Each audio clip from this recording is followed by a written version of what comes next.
Mesdames et messieurs, bonjour et bienvenue à ce nouveau numéro de votre émission. J'ai l'honneur ainsi que le privilège aujourd'hui de recevoir pour vous un homme des dieux. Lui, c'est le docteur Ake Dieudonné. Il est le pasteur responsable de l'église Tabernacle Amour Fraternel d'Abidjan. Il nous fait honneur aujourd'hui de répondre à nos questions sur ce sujet qui pose un sujet beaucoup controversé. Chacun a son opinion, chacun a sa vérité, mais aujourd'hui sur ce plateau, comme l'émission le dit si bien, à la lumière de la parole, à la lumière des Écritures, nous aimerions beaucoup plus comprendre la vérité, parce qu'on nous parle la vérité sur les Hébreux noirs d'Afrique. Alors aujourd'hui, avec l'homme des dieux, on va essayer un peu de toucher certains points pour essayer un peu d'apporter la lumière. On nous parle de la malédiction de Cham, on nous parle que Jésus est noir, on nous parle de Paul, d'Abraham et tout ça. Ça essaie un peu de troubler au fait. Avec l'homme des dieux, on va essayer un peu de voir beaucoup plus clair afin de comprendre avec les Écritures à l'appui. Alors, homme des dieux, bonjour et bienvenue sur notre plateau aujourd'hui. Bonjour à vous. Je parie que vous allez bien. Je vais très bien, surtout que je suis sur la terre du Congo que j'aime bien. Ah, ok, très bien. Nous vous souhaitons le bienvenu. Merci beaucoup. Alors, c'est comme je viens de le dire dans mon introduction, nous allons essayer un peu de parler sur cette question qui suscite beaucoup de controverses. Beaucoup beaucoup ne veulent pas prendre et il y a ceux qui acceptent. Alors, vous êtes quelqu'un qui est calé en la matière. Nous aimerions commencer par cette question, comme je l'ai dit dans mon prélude, par rapport à la malédiction de Cham. Parce que nous savons très bien que Noé avait 3 fils. Donc nous avons Cham, Sem et Japheth. Et que, selon la thèse qui a été prêchée dans les églises, que Cham avait été maudit par Noé. Alors, je ne veux pas trop faire de commentaires là-dessus. J'aimerais que vous puissiez un peu nous expliquer par rapport à cette malédiction. Merci beaucoup. C'est vraiment, je suis très heureux. Je voudrais d'abord profiter de l'occasion pour saluer tous nos téléspectateurs de toute la République démocratique du Congo et d'ailleurs, d'ailleurs, et aussi d'où je viens, de toute la Côte d'Ivoire et de l'Afrique de l'Ouest, qui certainement nous suivront aussi quand ils verront cette émission. C'est un thème vraiment sur lequel moi j'ai déjà travaillé. La malédiction de Cham, origine de la perte de l'identité de l'homme noir. Voilà. Et j'ai déjà écrit un livre intitulé La vérité sur les Hébreux noirs d'Afrique et des Khazars de Palestine. Et là, j'ai déjà travaillé là-dessus. Vous voyez déjà, même la terminologie, elle est fausse déjà. Elle est fausse à partir du moment où tout le monde, tous les prédicateurs, aussi longtemps, pendant des siècles, on nous a prêché tous les jours la malédiction de Cham, la malédiction de Cham. Ça a été tellement répété que c'est resté dans notre subconscient. Et cela nous a vraiment noyés dans cette malédiction finalement, qui n'était pas la nôtre. Parce que la Bible n'a jamais dit que Noé avait maudit Cham. Je l'ai dit, je l'ai défié tout le monde. Chacun qui lit sa Bible, qui nous écoute cet après-midi saura la vérité aujourd'hui. Jamais la Bible n'a dit que Noé aurait maudit Cham. Je vais lire le passage de la Bible pour que vous voyez ce qui est vraiment écrit et qui a été tronqué. Et malheureusement, tous les prédicateurs ont suivi, comme à la file indienne, pour répéter un mensonge qui a duré des siècles. Très bien. Voilà ce qui est écrit dans la Bible. C'est dans Genèse chapitre 9. Genèse 9. Oui. Genèse au chapitre 9. Quand nous lisons à partir du verset 23 jusqu'au verset 27, il est écrit: alors Sem et Japheth prirent le manteau et ils mirent sur leurs épaules, marchèrent à reculons et couvrirent la nudité de leur père. Comme leur visage était détourné, ils ne virent point la nudité de leur père. Lorsque Noé se réveilla de son vin il apprit ce que lui avait fait son fils cadet et il dit, maudit soit Canaan. Est-ce que vous voyez déjà une différence là? Maudit soit Canaan, qu'il soit l'esclave des esclaves de ses frères. Et il dit, béni soit l'Éternel, le Dieu de Sem, et que Canaan soit leur esclave. Bon, la question qui m'est posée, c'est à propos de la malédiction de Cam. Voilà. Moi, je lis ma Bible, je ne vois nulle part où Cam a été maudit. Et je lis la Bible ici, le nom de la personne qui a été maudite n'est pas Cam. C'est plutôt Canaan. C'est plutôt Canaan. Maintenant, le danger dans ça, c'est que Canaan se trouve être le père de Cam. Et Cam est le père de Canaan. Et pardon, le Canaan se trouve être le fils de Cam. Et Cam est le père de Canaan. Maintenant, Cam a fait 4 fils. Et Canaan n'est que l'un des 4 fils. Voilà. Maintenant, quand on nous dit que Cam a été maudit au lieu de Canaan, et qu'on revient dire que parmi les 3 fils de Noé, que Cam, lui, il était noir.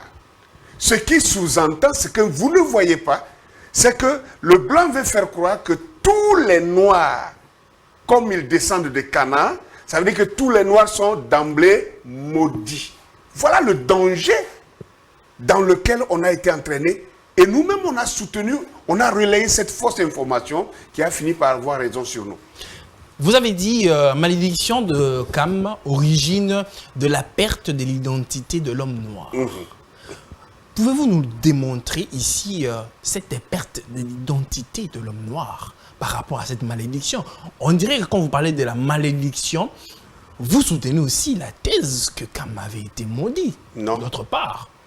Je soutiens plutôt la thèse que Canaan a été maudit et non pas Cam.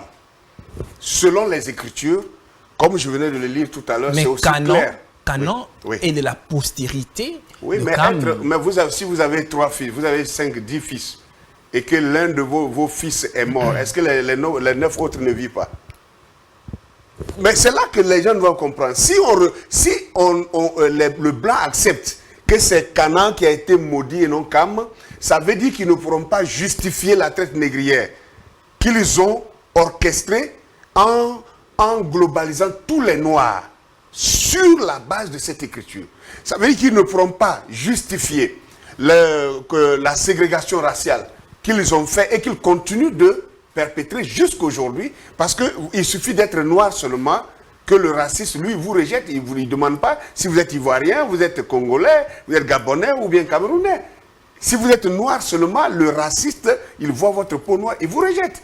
Et donc, en disant que c'est la malédiction de Cam, au lieu de dire la malédiction de Canaan, ils ont voulu globaliser, généraliser tous les noirs comme étant maudits, alors que la Bible ne dit pas ça. La Bible dit que c'est Canaan, l'un des 4 fils de Cam qui a été maudit. Mais et les 3 autres fils?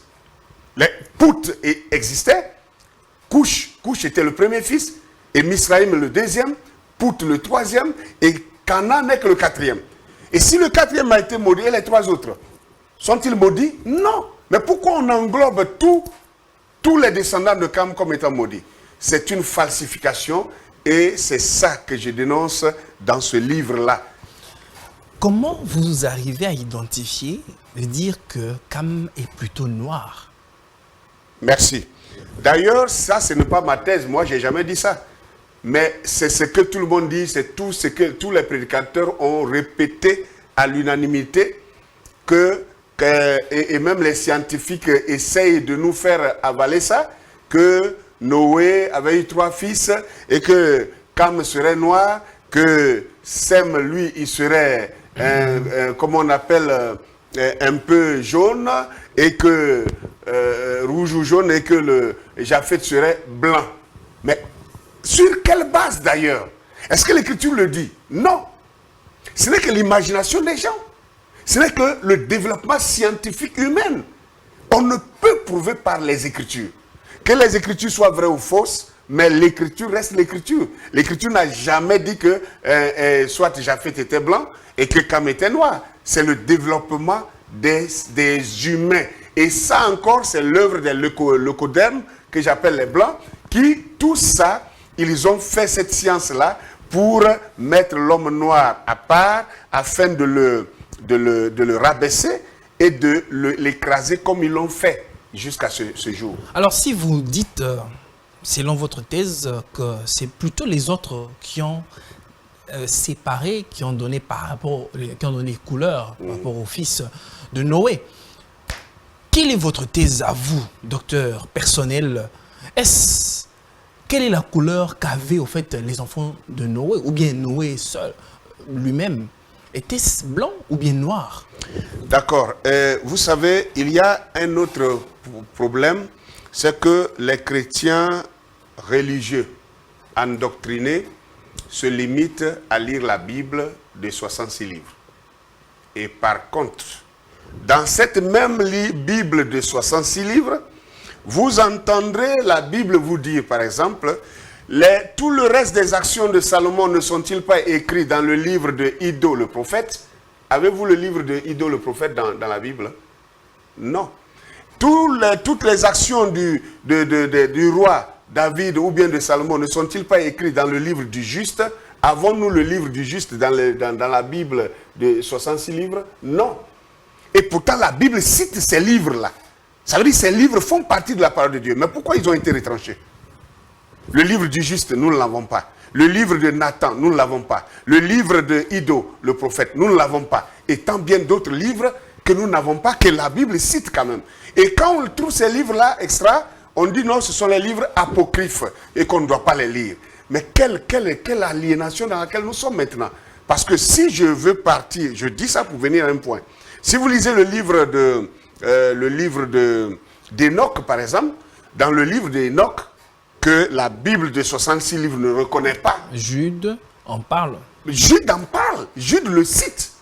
Et pourtant, dans ce livre-là d'Enoch, il est bien dit clairement que Noé, c'est-à-dire Noé, quand son père l'a mis au monde, son père était effrayé parce qu'il est sorti tout blanc.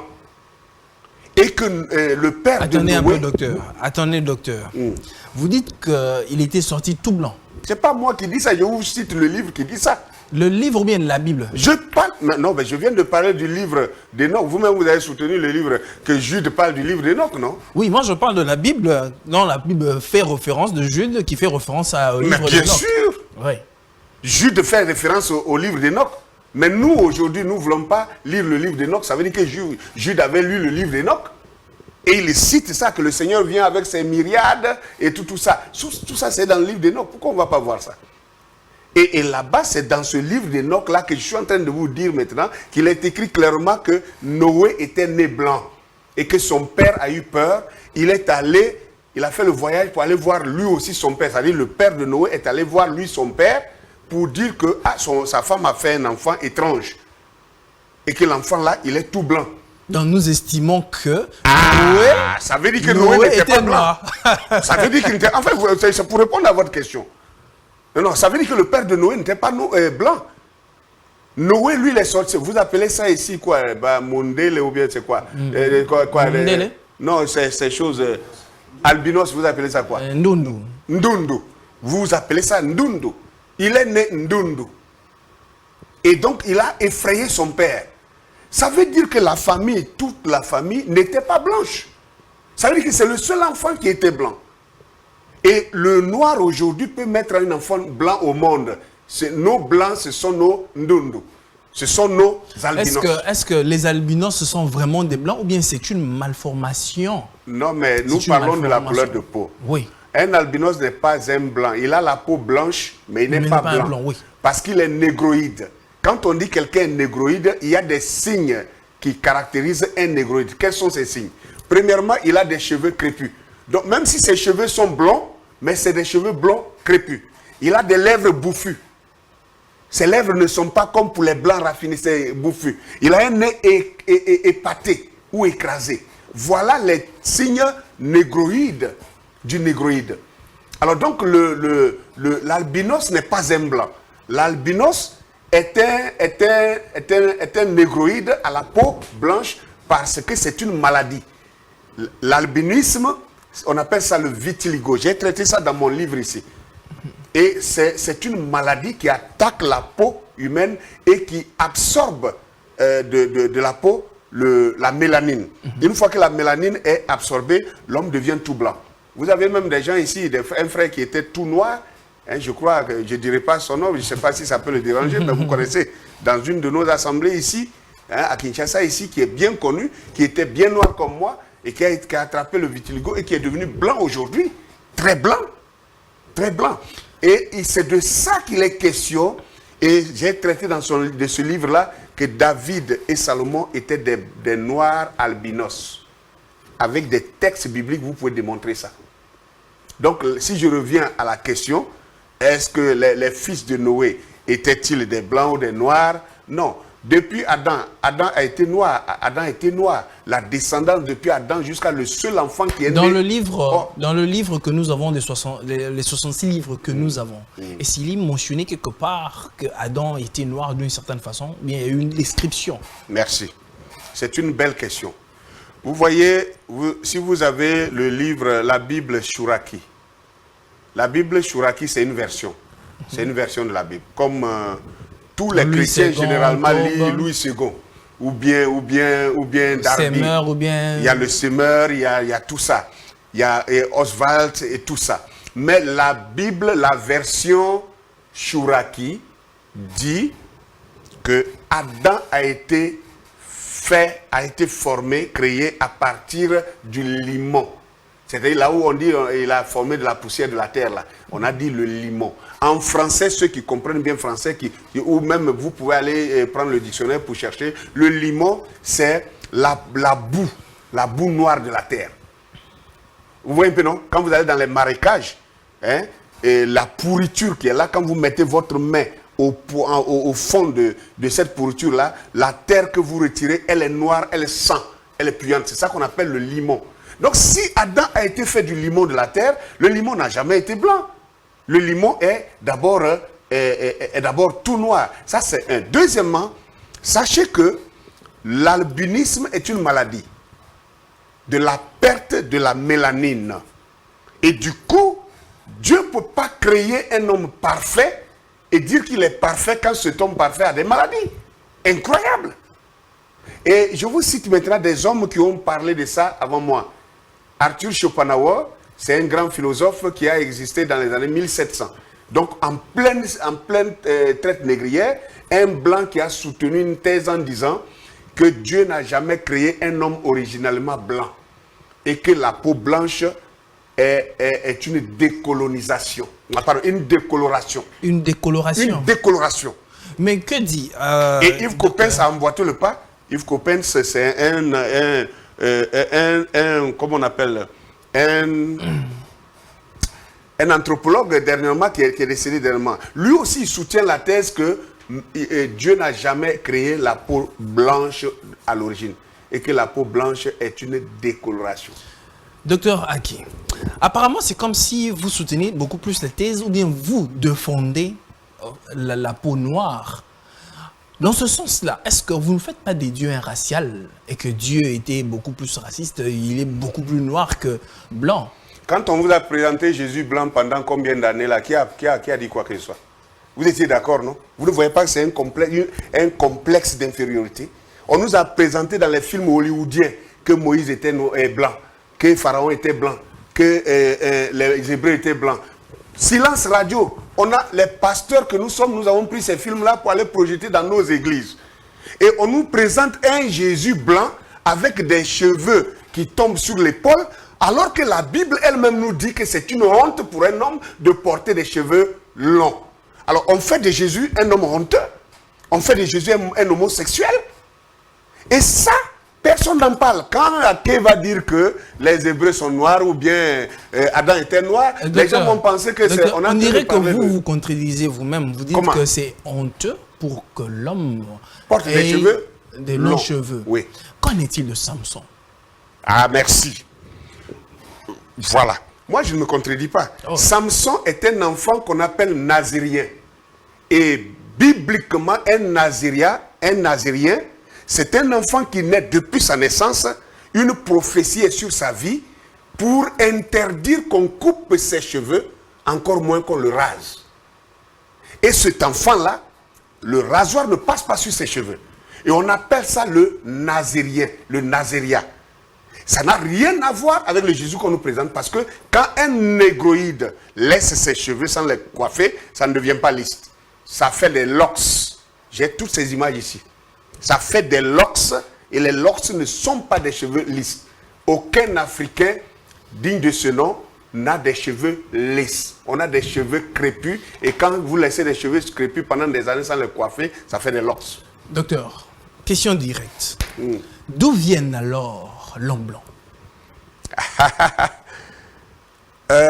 D'où vient alors l'homme blanc? C'est une question quand même très complexe. Si je pars sur la... Parce que la Bible ne dit rien sur l'homme blanc. La Bible n'a rien dit sur l'homme blanc. Si vous posez cette question, vous devez permettre que je vous parle maintenant selon ceux qui ont développé la science des races. Parce que il est aussi vrai quand Noé a béni ses 3 fils, Oui. il les a bénis par des terres. Oui. Chacun est allé dans ses terres. Oui. Parce que j'ai consulté William Branham.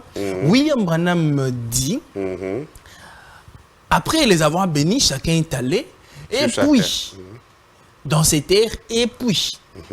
D'ailleurs, avant d'évoluer plus loin là-bas, William Branham dit que ce sont les 3 personnes qui ont surpeuplé, Qui ont peuplé la terre. qui ont peuplé plutôt la terre. Nous sommes tous issus d'eux. Et que s'il y a eu, au fait, changement de peau, c'est la conséquence de la région où chacun s'est trouvé.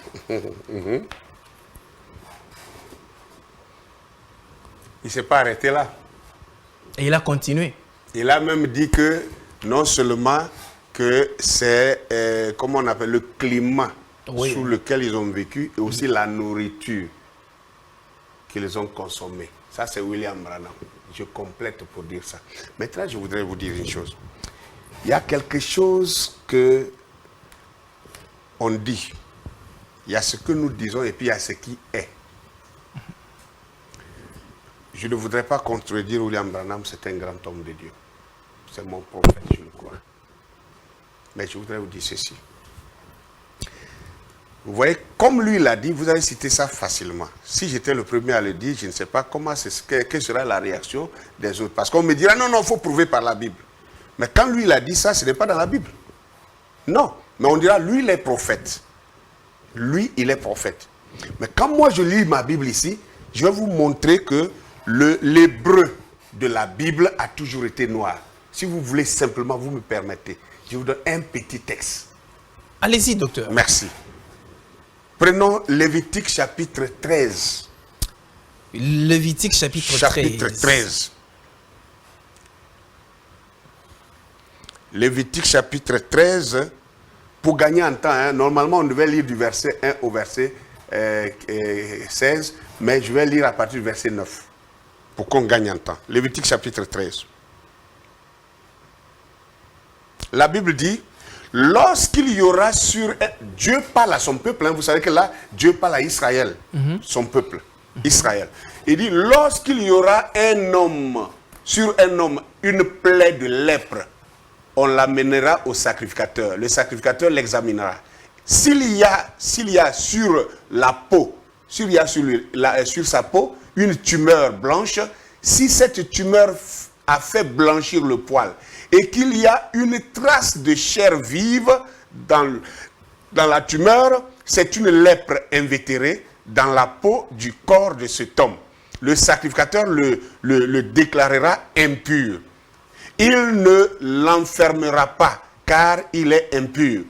Maintenant, le verset 12 dit, si la lèpre fait irruption sur la peau et couvre toute la peau de celui à qui la plaie, de celui qui a la plaie, depuis la tête jusqu'aux pieds, partout le sacrificateur portera ses regards.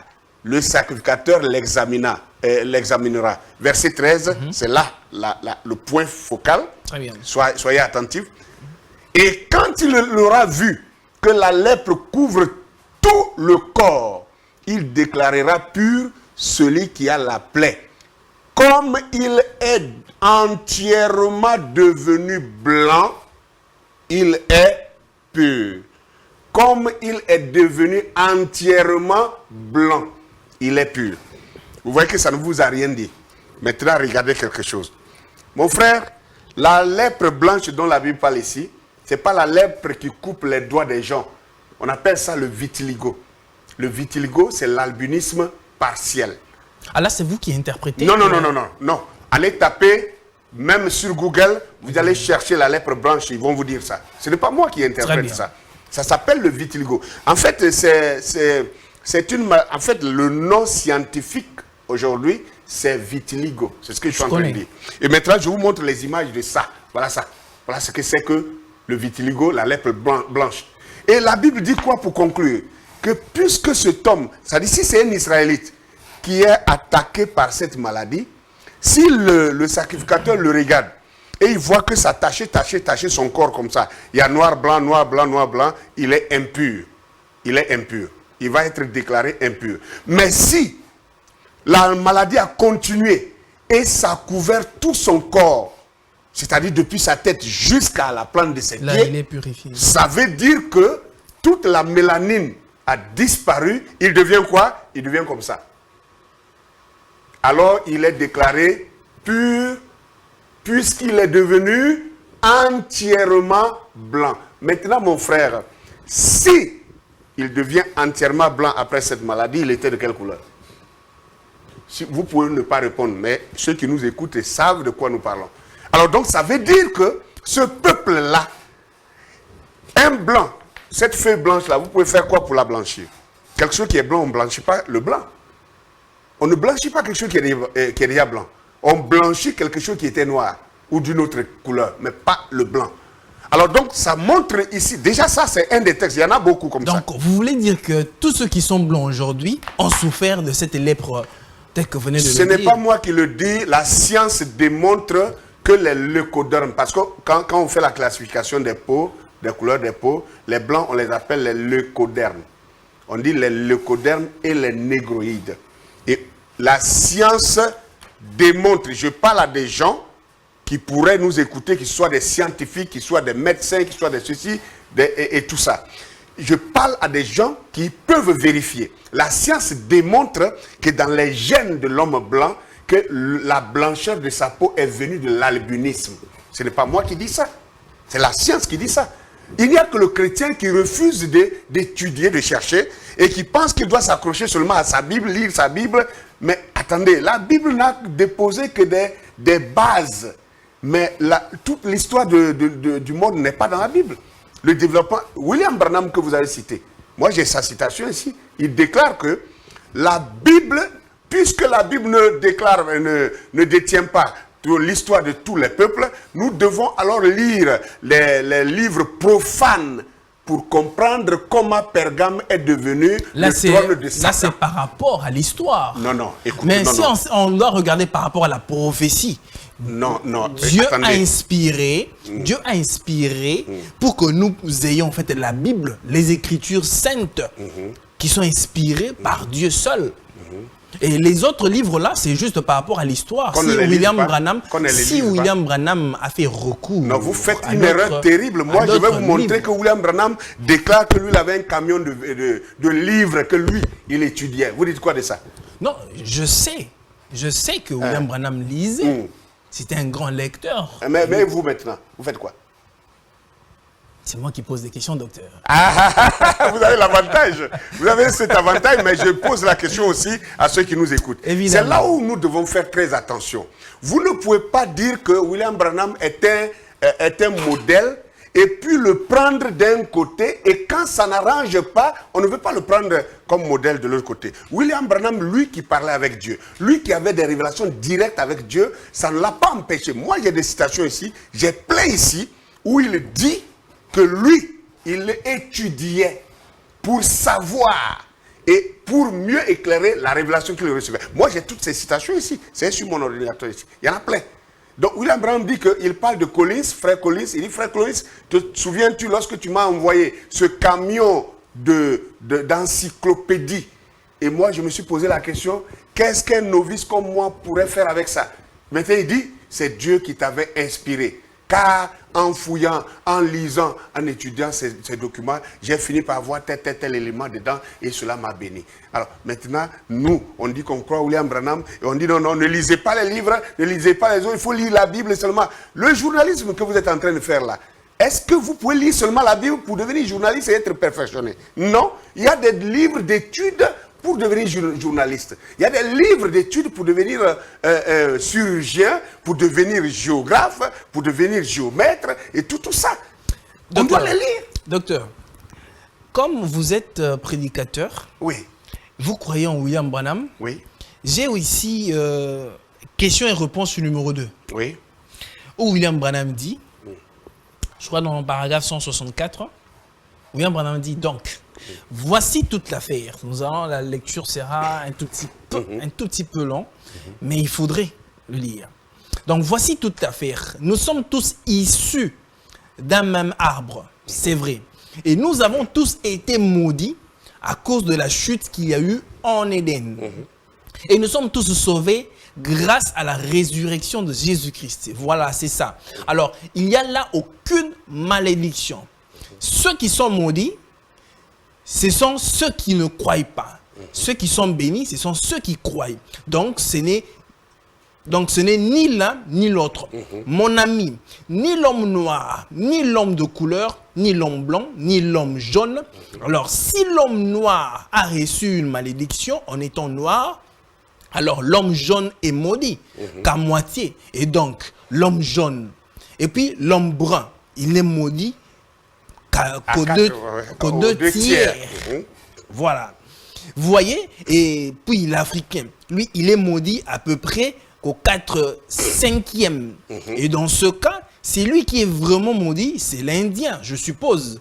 Oh là là, quelle innocence. Non, ce sont les climats différents et ces choses-là où ces gens ont vécu. Ils sont devenus, se sont éloignés et ont formé des tribus et ils sont différents. Les Blancs étaient tous primitifs que les indigènes de l'Afrique. Ils sont maintenant peut-être encore plus. Souvenez-vous, il y a 2000 ans, nous étions des membres des tribus et ainsi de suite. Voilà que William Branham est en train de faire ce parallélisme. Il est en train de parler des jaunes, des blancs et des noirs. Et il a fini par dire quoi? Que nous sommes tous issus de quoi? D'un même arbre. Mais c'est là aussi, vous avez bien compris, vous allez voir que c'est moi qui suis même dans la pensée de William Branham, contrairement à ceux qui parlent de la malédiction de Cam. C'est moi qui suis dans la pensée de William Branham parce que je suis en train de vous montrer que même l'homme blanc là, c'est la dépigmentation, la décoloration qu'il a fait comme ça. C'est ce que je suis en train de dire. Donc nous sommes issus tous d'un même arbre. Ça veut dire Adam là. Adam était un seul Adam. Il n'y a pas eu deux Adam, il n'y a pas eu deux Ève. Ça veut dire que si nous ne sommes pas d'accord qu'Adam était noir, c'est qu'Adam était blanc. Maintenant, on met les jaunes où? Les jaunes là, leur père, leur mère, c'est qui? Les rouges là, leur père, leur mère, c'est qui? Adam et Ève étaient d'une seule couleur. C'est ça que j'ai répondu en disant que dans la Bible Shuraki, la Bible dit que Dieu a formé Adam du limon de la terre. Or, le limon, c'est la partie de la terre la plus noire. Ce qui veut dire, même si William Branham n'a pas dit que Adam était noir, je n'ai pas besoin encore de chercher, puisque la Bible elle-même dit que c'est le limon de la terre. Et le limon de la terre est noir. Maintenant, ça veut dire que, ce qui veut dire que Adam devait être noir. Maintenant, d'où viennent les blancs? D'où viennent les jaunes? Si je vous donne un autre aperçu, pour que vous voyez un peu de quoi je parle. Vous voyez nos frères ou nos sœurs qui font les produits pour se décaper. Pour brunir voilà, la dépigmentation, voilà. Pour se décaper la peau. Vous voyez, quelqu'un qui est noir comme moi, quand il commence à appliquer ce produit-là, et que ça commence à agir, vous allez voir que sa peau ne devient pas blanche d'abord. La peau devient jaune. Observez à partir de... Moi, j'ai fait cette observation avant d'écrire ce livre-là. Ça devient jaune. S'il continue d'appliquer encore, la partie jaune aussi va passer, ça va devenir rouge. Sa peau devient rouge vif. Et s'il continue de faire, la partie rouge là va s'effacer et vous trouvez la dernière couche qui est blanche. Ce qui voudrait dire ça confirme la théorie du climat et comme on appelle de Arthur T. Schopenhauer, tous ceux qui ont dit que l'homme blanc n'est qu'une décoloration. Vous comprenez un peu de quoi je parle? Et c'est pour ça que j'ai pris l'exemple du vitiligo pour vous montrer l'autre façon de devenir blanc d'une façon aussi rapide. Et même il y a quelqu'un, une personnalité ici à Kinshasa, que nous tous on a connu et qui était noir comme moi et qui est devenu complètement... Vous ne voulez pas citer le nom. Hein? Que vous ne voulez pas citer le nom. J'ai peur, je ne sais pas comment il peut prendre ça. Peut-être ça peut le déplaire. Mais je crois que le frère Enoch ici le connaît. Hein? Il le connaît. Il a communié avec lui, il le connaît. Toi-même, frère, quand on va dire son nom, tu vas le connaître. Mais j'ai pas, en fait, c'est la vie privée de quelqu'un. Je n'ai pas envie de dire ça comme ça. Voilà. Il y a ici dans Acte 28, Oui. dans Acte 17, 28, il est dit, car en lui, nous avons la vie, le mouvement et l'être.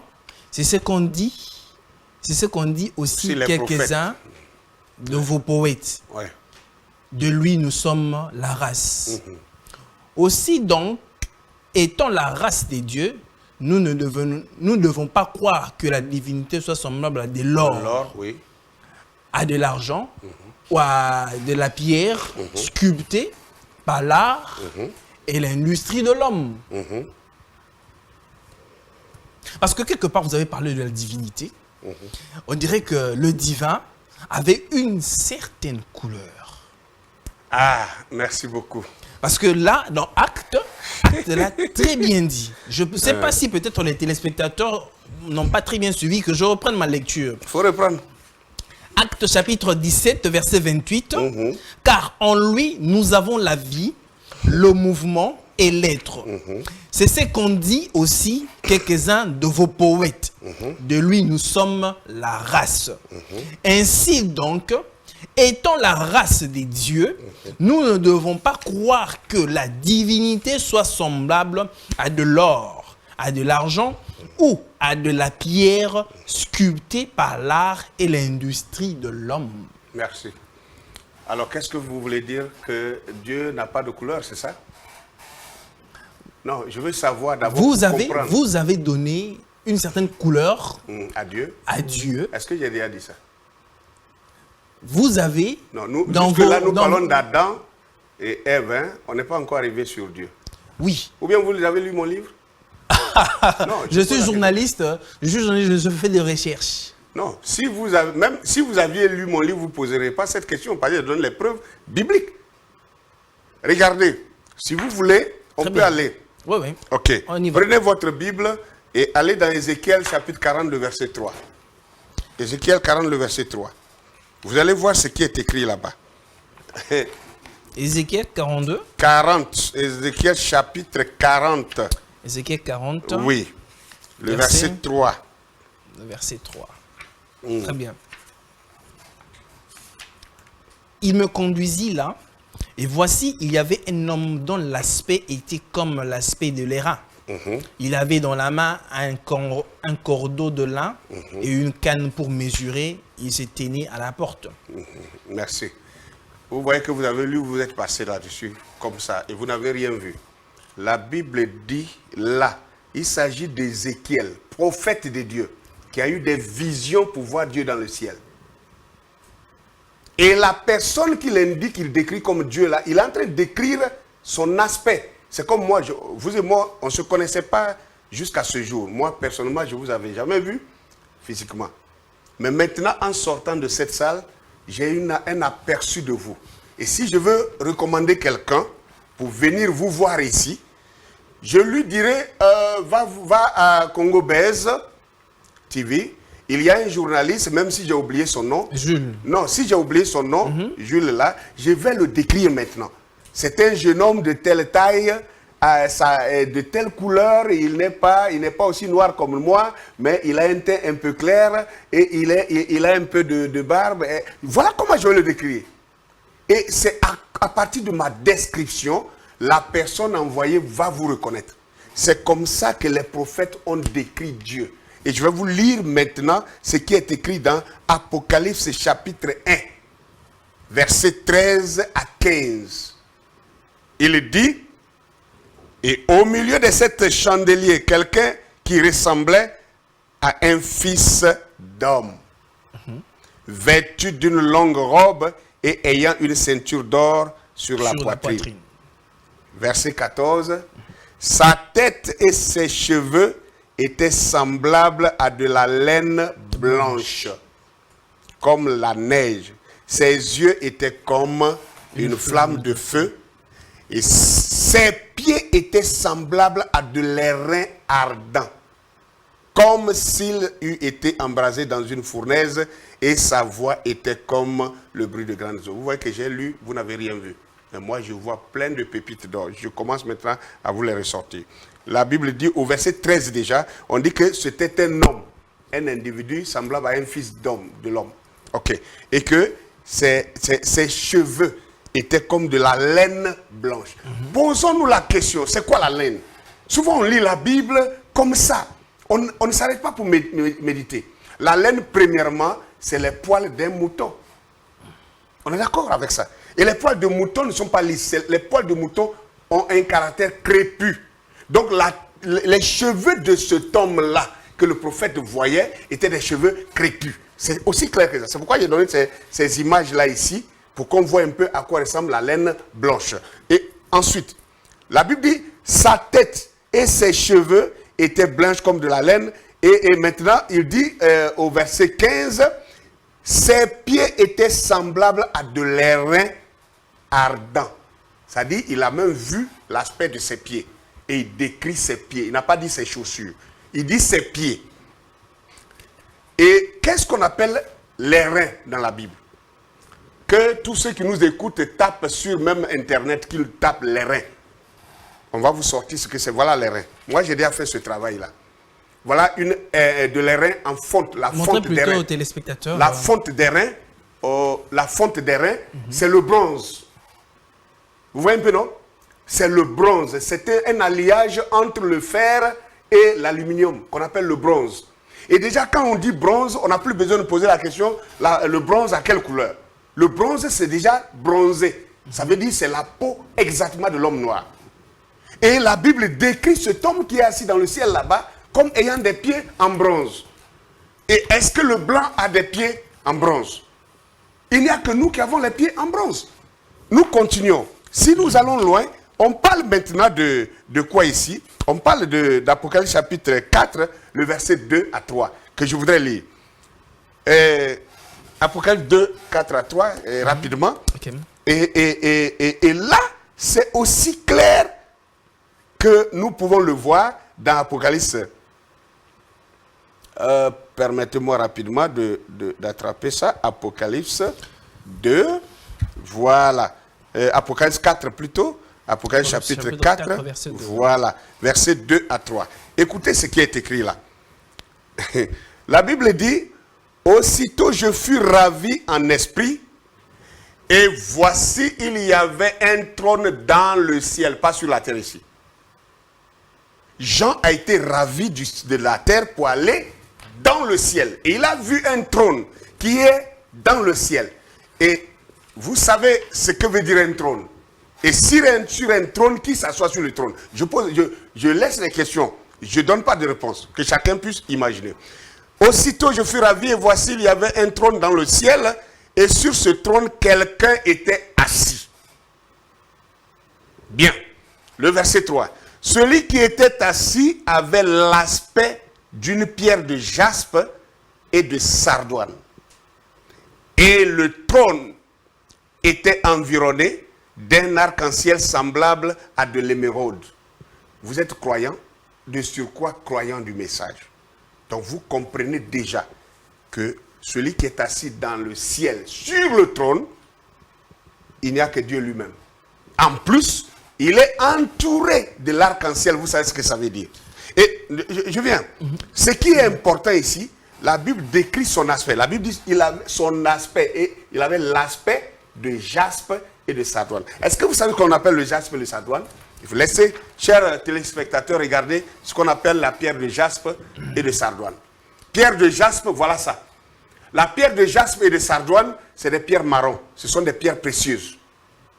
Et le prophète décrit l'aspect. Je venais de dire tout à l'heure que si quelqu'un ne connaissait pas le frère Jules, et je l'envoie ici, je vais décrire l'aspect de mon frère pour dire voilà à quoi il ressemble. Et à partir de cette description, celui qui rentre ici va vous reconnaître. Et c'est comme ça que les prophètes ont décrit Dieu. C'est-à-dire, tout le monde dira, non, Dieu est esprit. Dieu est esprit. Mais Dieu, il est esprit. Maintenant, Dieu même, pour se faire voir par les anges, il a un aspect anthropomorphique. C'est-à-dire, il se fait une forme pour se faire voir. Et en plus, nous dirons que Jésus est Dieu. Ah, Jésus est Dieu. Ok, si nous savons que Jésus est Dieu, nous devons connaître la couleur de Jésus. Pourquoi? Parce que Jésus, la Bible dit dans 1 Jean chapitre 4, que n'ayez pas foi à tout esprit, mais reconnaissez à ceci l'Esprit de Dieu. Tout esprit qui reconnaît, qui proclame Jésus-Christ venu en chair est de Dieu. Comment quelqu'un, si Dieu s'est fait chair, qu'il est né sur la terre, vous allez me dire que Dieu n'a pas de couleur. Oui, Dieu n'a pas de couleur quand il est esprit. Mais quand il se fait chair, qu'il vient sur la terre, et qu'il est né parmi un peuple, mais ce peuple a une couleur, nous devons connaître la couleur de ce peuple-là. Et si ce peuple est blanc, c'est que Jésus doit être blanc. Mais si ce peuple est noir, c'est que Jésus doit être noir. C'est de ça qu'il est question ici. Docteur. Oui. Je voulais vous poser une question. Oui, je suis là. En toute franchise, croyez-vous en la Bible?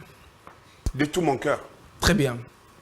Croyez-vous aussi au prophète de Dieu William Branham? De tout mon cœur. Très bien. Alors, tout ce que William Branham a dit dans le message, dans son message, vous croyez en la totalité de tout, sauf rien? Frère Branham, voilà, ça c'est une question, il faut que je réponde à ça. Oui, c'est une question de répondre à... Là, je ne réponds pas ça par le oui, je vais répondre parce que je crois que William Branham, en tant que prophète de Dieu, est comme tous les autres prophètes, n'est-ce pas? Et il a commis des erreurs comme le pasteur Pierre Casse. N'allons pas dans ça, c'est pas une affaire d'erreur ou de quoi. Même Jésus dit, jusqu'à présent j'agis, le Père aussi agit. Ça c'est la Bible. C'est-à-dire, même Dieu... Mais le Père agissait dans le Fils. Oh non, mais c'est ce que je suis en train de dire. Je suis en train de vous dire, il dit jusqu'à présent j'agis et le Père aussi agit. Si j'ai pris ça, c'est pour en venir à un point. N'est-ce pas? William Branham, ce n'est pas tout ce qui est sorti de sa bouche qui est ainsi dit le Seigneur. Là, au moins, vous n'avez pas discuté avec ça aussi. Parce que vous n'allez pas me dire que tout ce que Ésaïe a écrit dans sa Bible, là, toute sa vie, là, c'est ce qu'il a prononcé de sa bouche. Non, Ésaïe avait une vie normale. Ésaïe avait une vie normale. C'est quand le Saint-Esprit commence à vouloir donner un message au peuple, il saisit sa bouche, il dit « Ainsi parle le Seigneur ». Alors, on peut faire, c'est comme ça, l'apôtre Paul pouvait dire « Ici, ce n'est pas le Seigneur qui dit, mais c'est moi, Paul, qui dis ça ». Ah, sur ce point-là, vous voulez aussi disséquer, dire que quand l'apôtre Paul disait qu'ici, ce n'est pas le Seigneur, c'était moi. Oui. Que ça engageait la personne de Paul. Non, mais qu'est-ce que vous voulez que je dise? Donc, vous ne croyez pas ça?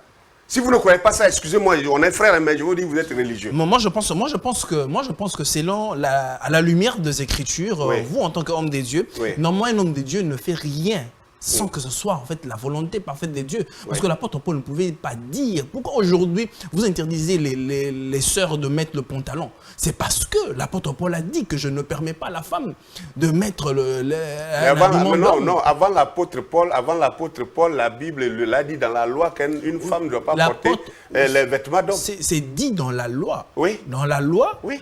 Mais ici, dans le Nouveau Testament, l'apôtre Paul a maintenant expliqué. Oui. Mais comment vous croyez que quand l'apôtre Paul dit que je ne permets pas, il utilise bien le pronom personnel. Maintenant, à ce moment-là, vous croyez. Vous ne dites pas que ça n'engageait que Paul seul. Non, frère, ne faisons pas de la religion. L'apôtre Paul est en train de nous dire, ici, ce n'est pas moi. Ce n'est pas moi qui dis que Paul a dit. Paul l'a dit. Il dit, ici, ce n'est pas le Seigneur. C'est moi qui le dis. Ça veut dire c'est facultatif. Ça dit, même quand vous faites, on vous donne un formulaire. Dans votre église, docteur, dans votre église, une sœur peut venir en pantalon, ça ne Non, on ne parle pas de ça. Non. On ne parle pas de pantalon ou de quoi. Regarde, il y a la morale.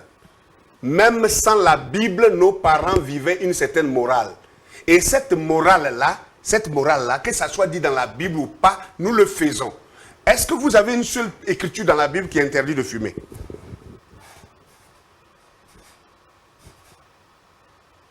Vous voyez que vous allez réfléchir jusqu'à demain, vous ne trouvez pas de réponse. Mais un vrai chrétien, moi, je ne peux pas fumer, je ne veux pas fumer, je refuse de fumer, j'interdis aux chrétiens de fumer, et pourtant nous n'avons aucune écriture qui est écrite noir et blanc pour dire qu'un chrétien ne doit pas fumer. C'est ça que je suis en train de dire, qu'il y a des lois qui sont inscrites en nous.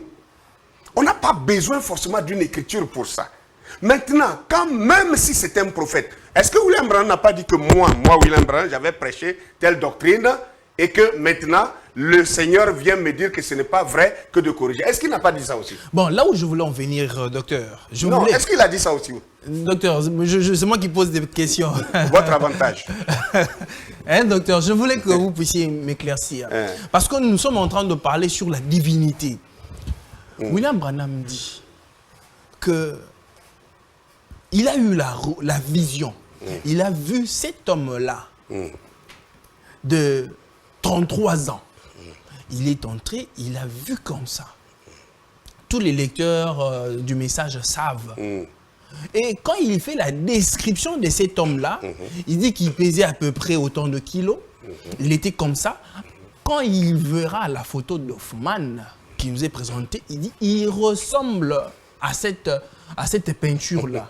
Que dites-vous? Parce que la peinture d'Hoffmann, c'est une peinture d'un homme blanc. Quand William Branham identifie, il dit que cet homme-là que moi j'ai vu en vision, Jésus, ressemble à la peinture d'Hoffmann. D'accord. William Branham contredit Ézéchiel, il contredit Apocalypse, Jean. D'accord. Vous êtes d'accord qu'il contredit alors? Non, je vous pose la question. Non, c'est vous qui êtes en train de dire Je vous pose la question. Votre avantage de journaliste, je suis d'accord. Maintenant, je vais vous dire une chose. Moi, personnellement, après avoir lu ce qu'a dit la Bible que nous venons de lire tout à l'heure là. Vous mettez tout ce que non, laissez-moi dire. Très bien. Ne mangez pas votre piment dans ma bouche. Non, ne mangez pas de votre piment dans ma bouche. Regardez. Est-ce que vous savez vous aussi que le Jésus de Hoffmann là, Hoffmann qui a peint Jésus là, c'est le même Hoffmann qui a peint les Jésus qui sont dans les églises catholiques. Maintenant, est-ce que vous savez que cette image là, je vous informe, quand on va finir l'émission, prenez votre portable sur internet et checkez, comment on appelle, Cesare Borgia. Cesare Borgia, c'est l'image de Cesare Borgia qui est là, que Hoffmann a peint. Et Cesare Borgia, c'est le fils d'un pape catholique qui a voulu que Jésus ressemble à son fils. Ça, c'est pas moi qui ai fait ça. C'est sur le net. L'information est générale. Il n'y a que les aliénés et les religieux endoctrinés qui refusent de lire ça pour voir. Et ce dernier, il était quoi? Il était homosexuel. Il était homosexuel. Et c'est l'image de cet homme-là qu'on grave dans nos églises sous prétexte que... Non, Branham m'a dit que ça ressemble. Et est-ce que c'est ça? Je peux dire que moi, je ressemble un peu au Louba par rapport à ma taille et tout ça. Je suis allé en Bouge-Maille. Et puis, les diacres, excusez-moi, les diacres du pasteur Vibdi, là. Je suis parti pour visiter le tabernacle. Et puis, quelqu'un allait les annoncer que, bon, il y a un pasteur qui est venu de Côte d'Ivoire, qui voulait voir le révérend Vibdi, là. Et donc, ces diacres sortent. Et puis, je vois 3 gaillards costauds, grands et gros.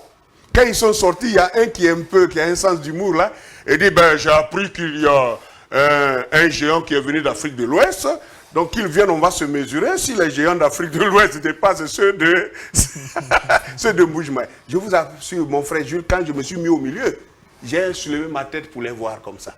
Si tu connais ces gens-là, tu sauras de quoi je parle. Ils me battaient de taille. Regardez ma taille là. Vous voyez un peu. Qu'est-ce que je suis en train de dire? Je suis en train de dire ceci. Ressembler à ne veut pas dire la chose. Telle chose ressemble à. Moi aussi, j'ai des citations ici. William Branham. Il y a aussi comme. Voilà, comme ne veut pas dire. Voilà. Comme est une comparaison. Et William Branham dit aussi que. Comme à l'airain. Alors, ce n'est vraiment pas. Non, mais attendez. Voilà. Moi, je n'ai pas. Un homme ne peut pas être l'airain. L'airain, c'est des pierres précieuses, je viens de dire. Non, c'est juste une comparaison. On a essayé de faire voir. Oui, mais qui n'est vraiment pas la chose. La couleur de sa peau. C'est ça le problème. C'est ça le problème. Maintenant, je suis en train de vous dire ceci. Je suis en train de vous dire ceci.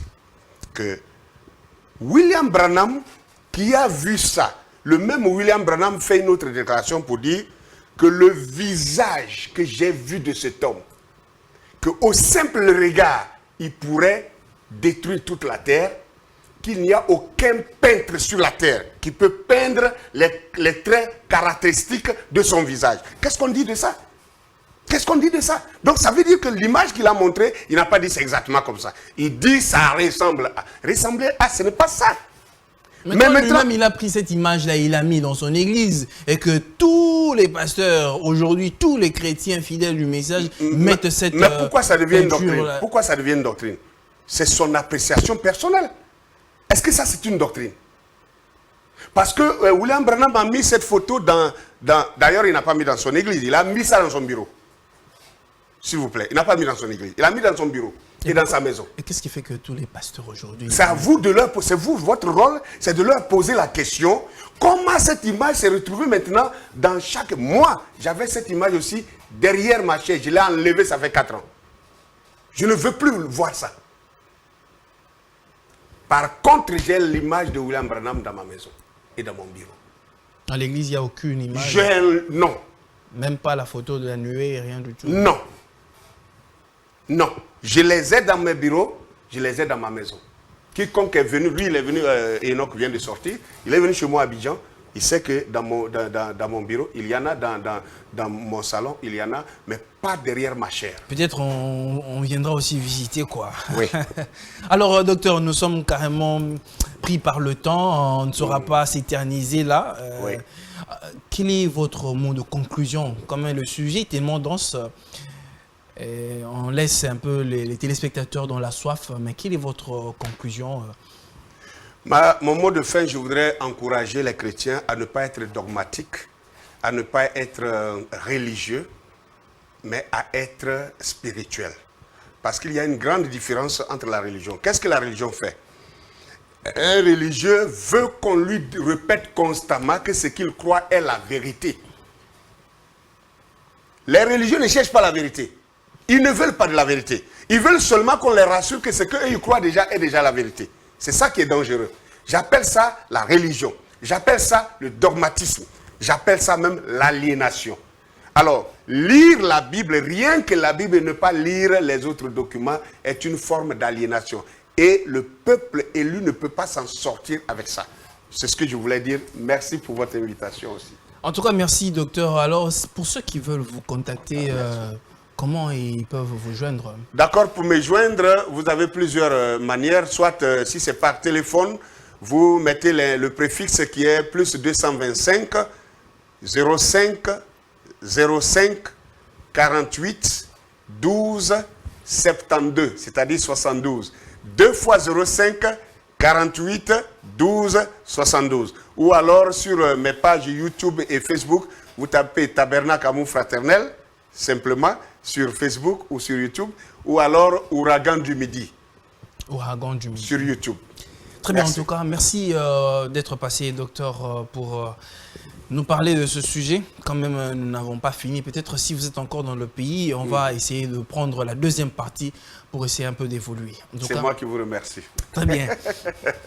Mesdames et messieurs, c'en est fini pour ce numéro. On ne peut pas s'éterniser là. Quand même, c'est un sujet super intéressant. Le docteur Ake a tellement de la matière sur la question. Mais on prend rendez-vous pour revenir et continuer sur le sujet. Moi, je vous dis merci d'avoir été très nombreux à nous suivre. Je vous retrouve très prochainement. Je dis un grand merci à Marthe Kim pour la réalisation et à Christian Mbouka pour le travail bien fait. En tout cas, que le Seigneur vous bénisse tous. Je vous dis au revoir et à très bientôt.